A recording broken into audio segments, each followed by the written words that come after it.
chaud et n'importe quelle situation peut rapidement dégénérer. Attention.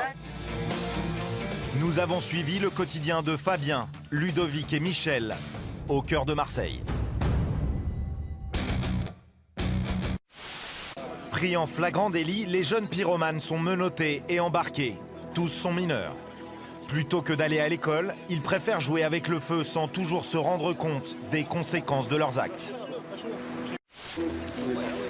Bon, apparemment, c'est tous des mineurs. Hein. Date de naissance.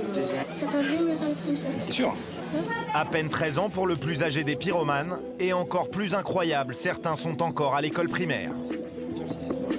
À Marseille, plus de la moitié des auteurs d'incendies, de vols avec violence et de vols à main armée sont des mineurs. La plupart du temps, ils ne sont donc pas poursuivis par la justice. Ces touristes espagnols marchent sans se douter de ce qui les attend. Sur le trottoir, un scooter vient à leur rencontre. La scène ne dure que quelques secondes. Le deuxième homme sur le scooter a saisi le collier de la touriste. Le deux roues a quitté les lieux aussitôt. Le suspect prend l'audition à la légère et n'hésite pas à provoquer le policier qui l'interroge. Je sais pas. Pardon, j'ai pas entendu ce que tu as dit. Je sais pas. Non mais qu'est-ce que tu as dit après? Je sais pas qui? Je sais pas. Frère? Je suis pas ton frère. Ça va.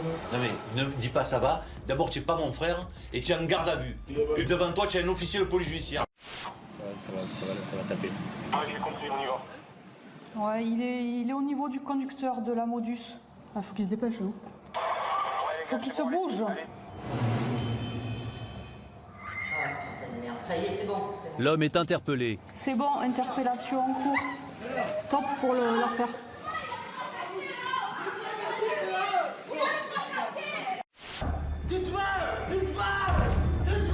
Le suspect se met à hurler. Il est possible qu'il tente de prévenir un complice de l'arrivée de la police.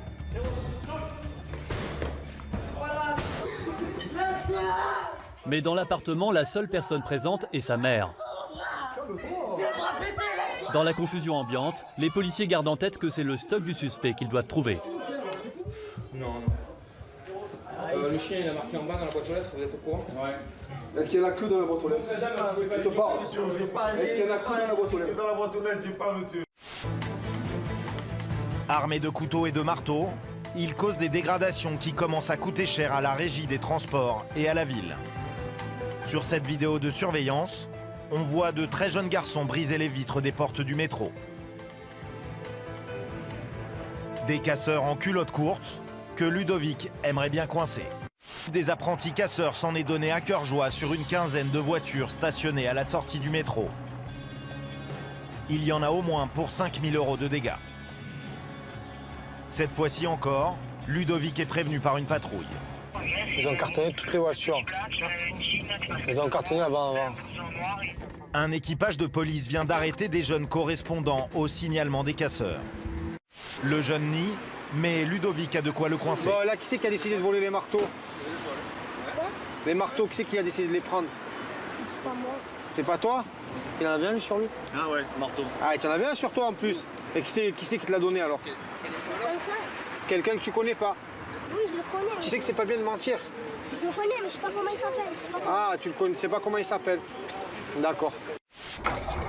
Regarde là, tu vois cet argent, le chien il a marqué billet, d'accord? C'est comme ça qu'on les trouve, donc on les saisit, d'accord?